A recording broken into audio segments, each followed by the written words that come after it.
It was a silence that didn't feel natural.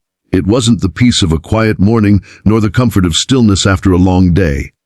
This silence felt heavy, unnatural, almost suffocating, and it hung around the Bennett mansion like a thick curtain, pressing down on everyone who walked through its gilded halls.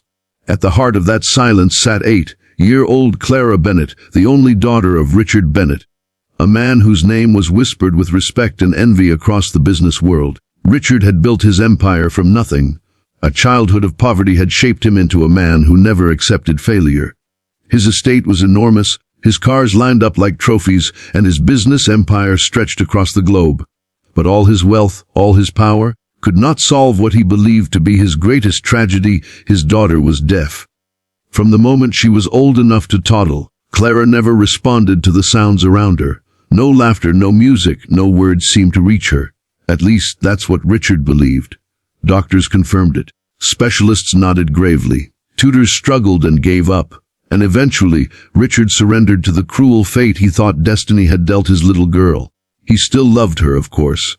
He provided everything she could ever need. The best therapies, the most advanced devices, the most expensive care. But behind it all, there was pity in his eyes. A constant sorrow that his only child would never hear his voice telling her how much he loved her, never hear the sound of a lullaby, never hear the applause of the world around her. Clara grew up in that silence, not because she was deaf, but because she was told she was. The story might have ended there, with Clara locked away in her father's misunderstood world, but fate has a strange way of sending the right people at the right time. And for Clara, that person was Elena. Elena was not born into luxury. She came from a small town where neighbors knew each other's names, where family meant sharing even the little you had. Her father was a carpenter, her mother a schoolteacher, and Elena grew up surrounded by love but not wealth. She had always felt drawn to children, especially those who struggled, perhaps because she knew what it was like to be overlooked. Quiet, thoughtful Elena, who never stood out in school, but always noticed the details no one else did. She had worked as a caregiver for several families, but when she applied for the position in the Bennett household, she knew it would be different. This was no ordinary child and no ordinary home. Richard had interviewed dozens of nannies before, firing many for failing to meet his expectations. When Elena sat in front of him, she felt the weight of his gaze. He was a man used to power, a man who measured people quickly. "My daughter," he said firmly, "is deaf. You will be patient. You will follow her schedule, and you will not waste her time with things she cannot understand." Elena simply nodded, but something in her heart stirred. She hadn't even met Clara yet, but she felt that she couldn't treat this child as a patient. She would treat her as a person. The first meeting with Clara stayed with Elena forever. The little girl was sitting by the window, gazing outside at the garden where children from the neighboring estate were playing. There was a yearning in her eyes, a sadness far too heavy for someone so young. Elena's heart ached at the sight. She knelt down gently and smiled. "Hello, Clara," she said, her voice soft. Richard, standing nearby, almost rolled his eyes. "She can't hear you. You'll get used to it." But Elena didn't stop. She waved lightly, signing the word hello with her hands. Clara tilted her head, studying her. Then, to Elena's surprise, her lips curved just slightly. It wasn't much, but it was enough. From that day, Elena made it her mission to reach the little girl everyone else had given up on. 2 weeks passed. Elena read books aloud during story time, even though Richard told her it was pointless. She hummed lullabies when putting Clara to bed, even though the other staff whispered that the girl couldn't hear. But Elena noticed things, tiny things. When she raised her voice with excitement in the middle of a story, Clara's eyes widened. When she lowered her tone into a whisper, Clara leaned forward unconsciously. When Elena hummed, Clara's shoulders relaxed, her breathing slowed, and once, Elena swore she saw Clara's fingers tapping gently to the rhythm. That's when suspicion bloomed in Elena's mind. What if she isn't deaf? The thought was dangerous. Richard wouldn't entertain false hope. The staff would dismiss her as foolish, and Clara herself seemed too scared to even try to speak. But Elena couldn't ignore what she was seeing. The breakthrough came one rainy afternoon.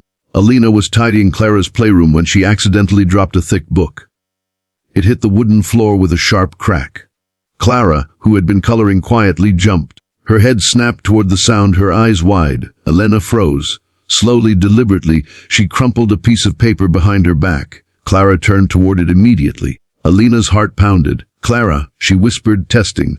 The little girl's body stiffened. For a moment, she stayed frozen. Then, with trembling lips, she whispered back, "Yes." Alina's breath caught.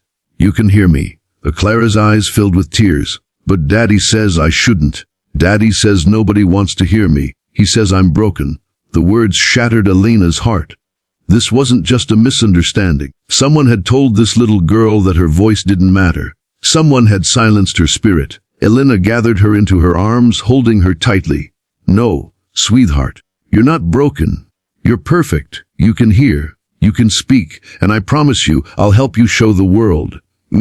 But the road ahead wasn't simple. When Alina approached Richard, he reacted with disbelief and anger. "Do you think I don't want that to be true?" His voice cracked. "Do you think I haven't begged God for that every night since she was born? She's deaf, Alina. Every expert told me, don't fill my head with fantasies. But she isn't." Alina insisted. "She heard me. She spoke to me." Richard shook his head, his face a mask of pain. "You don't know what it's like to hope, only to have it crushed. Don't do this to me. Don't do this to her." Alina realized words wouldn't be enough. She would need proof. And she suspected who had orchestrated the cruel lie. Clara's former governess, Miss Hargrove, was a stern woman with a sharp tongue and colder eyes. She had been the first to suggest that Clara was deaf. She had insisted on the doctor visits, exaggerated her symptoms, and discouraged Richard from believing otherwise. Alina confronted her privately.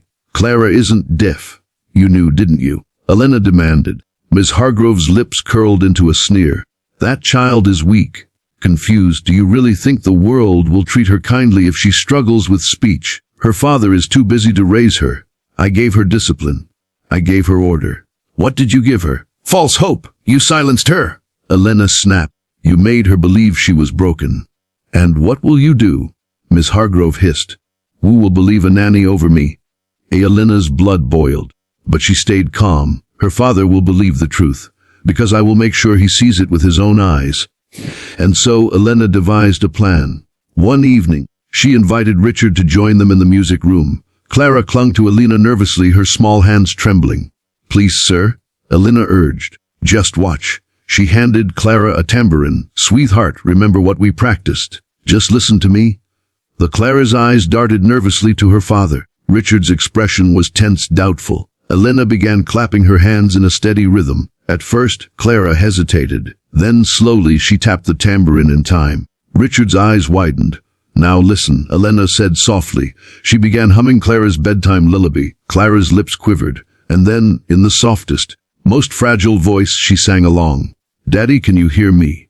She whispered mid-song, tears streaming down her cheeks. Richard dropped to his knees, sobbing openly. He pulled his daughter into his arms. "Yes, baby. Yes, I hear you. I hear you." For the first time in years, silence was broken, not with noise, but with the sound of truth.